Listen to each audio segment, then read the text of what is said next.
Ассалаумағалейкум қазақ про көрермендері. Бүгін біз TikTok'та Ghost'да қалай авамен отыруды көрсететін боламыз. Түрмен емес, жай аваны қойып кіруді көрсететін боламыз.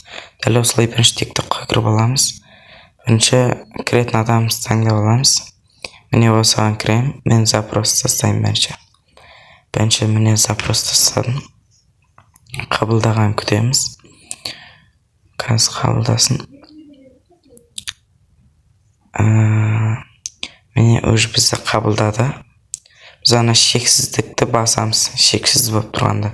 Біз осы жерде ана видео минус деп тұрған соны минусты қосақ ава көрініп тұрады.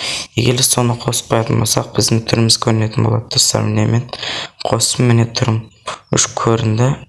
Соны қайтып өшіріп қойсам, уже авам ғана көрінетін болады. Жанындағы голосовой сияқты болып тұрғанда қоссақ, біздің дауысымыз естілетін болады. Егер өшіріп қойсақ, ол естілмейтін болады. Достар, жаңағыдай жанындағы камера болып тұр.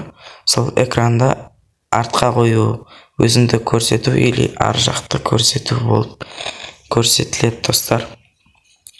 Дәл осылай Ghost'да отырсақ болады. Бүгіндікке видеомыз бітті.